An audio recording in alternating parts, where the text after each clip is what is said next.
I found out my fiancée cheated during her bachelorette party, so I'm planning on leaving. Last night, I, 31M, did something I'm not proud of because curiosity got the better of me. I was getting ready for bed when I saw a light pop up on my girlfriend's, 30F, computer. Normally, I'm not one to pry into someone else's privacy, but it was a message from her friends about the party they were at. We were getting married soon, and she was out with her friends at a bachelorette party. I stayed up all night checking her computer and her Facebook messages and discovered she had cheated during the party. By cheating, I don't mean getting a striptease or something, which I would be okay with. I understand it's a bachelorette party, but she actually gave some dude some sloppy toppy and ended up going home with another guy that night. She has that other guy added on Facebook, but the chat merely consists of, "I had a good time and it was nice to meet you." The conversation dates back to the bachelorette party. I have, however, read the messages between her and her friends. They have a small group, and I found out what she had done there. It all seems as if it was a one-time thing that happened then, but I'm a mess. I haven't slept all night, and she is headed for work in an hour or so when she wakes up. I don't know what to do. We are supposedly getting married in 3 weeks. We were planning on buying a house, having kids, and growing old together. I feel like I want to throw all of that out the window. I am sitting here smelling like booze, feeling drunk and depressed. Honestly, I want to go and kick her out right now, but I don't want to do something irrational. Update 1. I left in the morning to take a smoke. My head was still messed up. I don't think she cheated other than this night. Nothing I found indicated anything else. I guess she wanted this to be her last night before settling down or something. I honestly don't know and don't care. When I was outside taking a smoke, about 15 to 20 minutes after I left, she had woken up. She noticed the drinks out and asked me what I had been up to. Basically, she came to give me a kiss and a hug. I followed through with it but honestly felt empty doing it. I didn't want to give her any hint of what I knew. She asked me why I had been drinking and why I didn't come to sleep last night, and I told her I was just having some nightmares but everything was fine. I felt detached, like I was watching myself in the third person through a TV or something.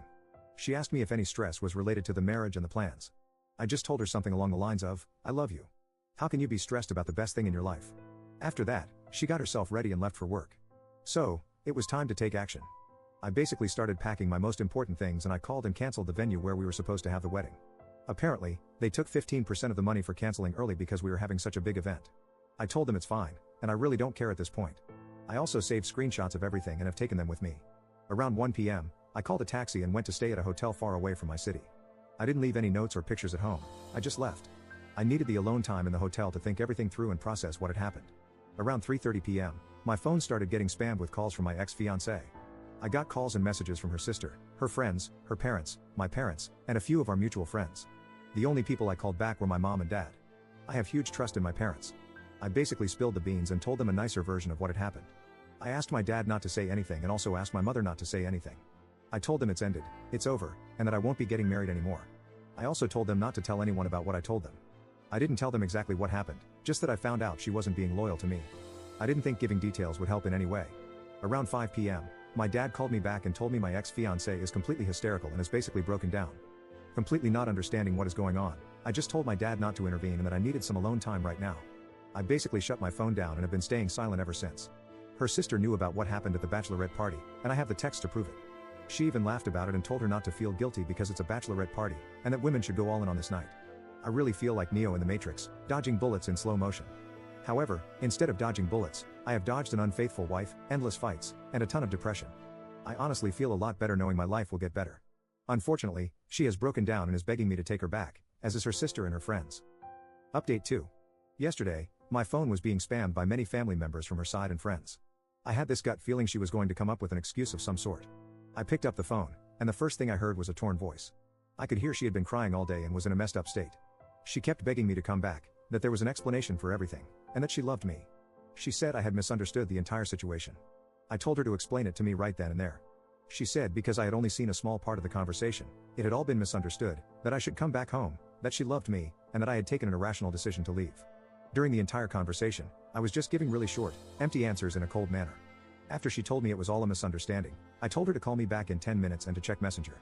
After I hung up, I sent her the entire conversation with a ton of screenshots. Not all of them, but most of the important ones. It didn't take 2 minutes for her to call back, crying hysterically, saying sorry for everything, that she wanted to unalive rather than lose me. She said she was forced by her friends and her sister to have fun one last time, and that she needed to let all the energy out before stepping into a marriage for life. I stayed silent. The more I didn't talk and just said okay, the more she cried. She started telling me I could sleep with other women if I wanted to get back at her, or that she would tell everyone about what she did so I could take her back. I told her that sleeping with other women was not something I needed because the moment I met her and started loving her, she was the only woman I needed. I didn't need to meet or sleep with someone to know the best thing in my life was waiting at home. She kept begging and begging. So I just told her that if she came clean to her parents and family, I would think about it. After that, she started saying something, but I just hung up. Suddenly, her father called me up and apologized for everything. He and his wife knew what happened now, and he was so sorry for all of this. He told me he understood how I felt and that he didn't raise his daughter that way. His wife basically stole the phone from him and told me her daughter had never been this destroyed before. I politely told her I appreciated her opinion and then said, "I have to go, goodbye." My ex-fiancée called me back and begged me again, saying she told her parents and also sent a text message to our mutual friends about what had happened. She kept apologizing on the phone, and I didn't say much. After some time, I just told her not to cry, that she shouldn't be apologizing because single women like herself were allowed to do these things, and I hope she finds Mr. Right. She started crying even harder, and then her sister took the phone. She said, "We told everyone what happened, are you going to take her back now?" I only said I would think about it. She then tells me her sister was turning into a dangerous situation of wanting to unalive herself because of all of this. The only thing I said after she told me that was, "It's a good thing you are close to her so you can make sure she doesn't do that. Maybe take her to a doctor or something." After this, I just hung up. My phone had been blowing up with messages from everyone, and I didn't plan on responding. I honestly feel a lot better right now, like I could move on.